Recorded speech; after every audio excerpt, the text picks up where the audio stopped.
Bismillahirrahmanirrahim. Assalamualaikum warahmatullahi wabarakatuh. Halo teman-teman, perkenalkan nama saya Fitri Lubis dengan NPM 2301020067. Oke, kali ini saya akan mempresentasikan sebuah mind mapping yang berjudul Strategi Pembelajaran Berorientasi pada Aktivitas Siswa. Strategi pembelajaran berorientasi pada aktivitas siswa atau PBAS merupakan strategi pembelajaran yang menekankan pada aktivitas siswa untuk memperoleh hasil belajar yang seimbang.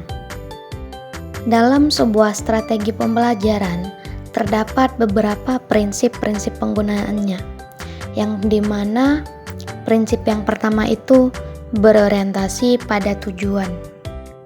Dalam sistem pembelajaran, tujuan merupakan komponen yang utama. Segala aktivitas guru dan siswa mestilah diupayakan untuk mencapai tujuan yang telah ditentukan. Oleh karena itu, keberhasilan suatu strategi pembelajaran dapat ditentukan dari keberhasilan siswa mencapai tujuan pembelajaran tersebut. Prinsip yang kedua itu aktivitas.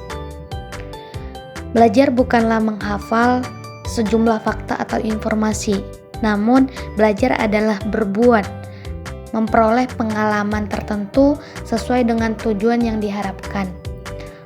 Karena itu, strategi pembelajaran harus mendorong aktivitas siswanya.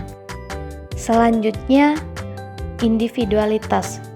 Mengajar adalah usaha mengembangkan setiap individu siswa. Walaupun kita mengajar pada sekelompok siswa, namun pada hakikatnya yang ingin kita capai adalah perubahan perilaku setiap siswa. Dan prinsip yang terakhir adalah integritas. Mengajar harus dipandang oleh seorang guru sebagai usaha mengembangkan seluruh pribadi siswa. Jadi, mengajar bukan hanya mengembangkan kemampuan kognitif saja, tetapi juga meliputi pengembangan aspek afektif dan aspek psikomotorik. Oleh karena itu, strategi pembelajaran harus dapat mengembangkan seluruh aspek kepribadian siswa secara terintegrasi. Pada strategi ini, ada beberapa hal yang harus kita perhatikan. Strategi ini mempunyai tujuan strategis, yang dimana tujuannya itu untuk meningkatkan keterlibatan siswa dan membangun kemandirian siswa. Untuk mencapai tujuan tersebut, ada beberapa hal yang perlu kita perhatikan. Yang pertama, memastikan siswa aktif dalam proses pembelajaran melalui metode yang menarik. Yang kedua, mendorong siswa untuk mengambil inisiatif dalam belajar dan berpartisipasi dalam proses belajar mengajar.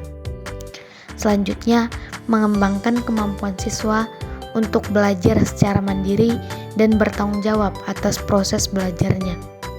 Dan yang terakhir, menyediakan alat dan sumber daya yang mendukung pembelajaran mandiri. Selanjutnya, analisis situasi. Dalam analisis situasi ini terbagi dua. Yang pertama itu analisis kondisi saat ini, yang dimana kita harus mengetahui banyaknya siswa yang pasif dan tidak terlibat aktif dalam pembelajaran. Mungkin faktor yang mempengaruhi ketidakaktifan siswa dalam pembelajaran yaitu penggunaan metode pengajaran tradisional yang kurang memfasilitasi kebutuhan siswa. Nah, yang kedua itu kondisi target, yang dimana siswa menjadi lebih proaktif dan bersemangat dalam belajar. Kita harus memastikan kondisi target dengan menciptakan lingkungan belajar yang mendukung kolaborasi dan eksplorasi.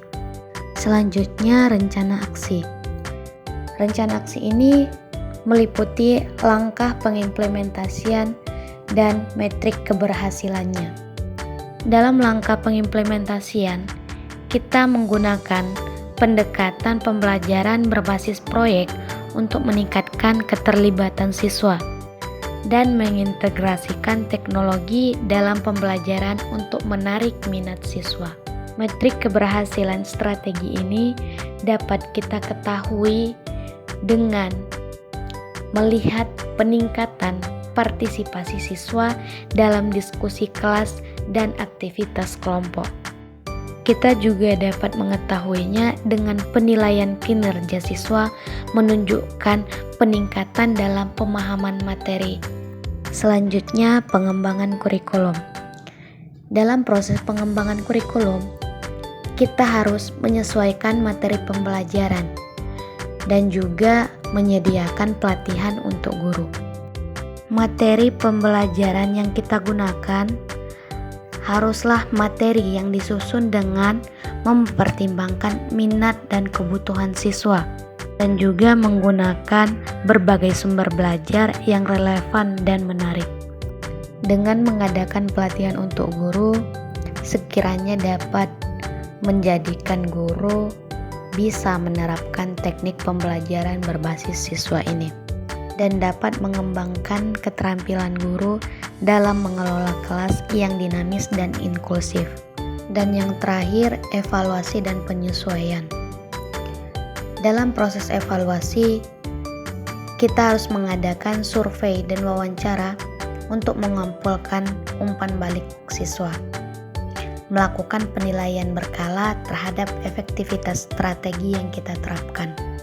Dalam penyesuaian strategi, kita harus menyesuaikan metode pembelajaran berdasarkan hasil evaluasi dengan mengadaptasikan materi dan aktivitas untuk mengetahui kebutuhan siswa yang berbeda. Mungkin cukup sekian yang dapat saya sampaikan. Semoga bermanfaat. Wassalamualaikum warahmatullahi wabarakatuh.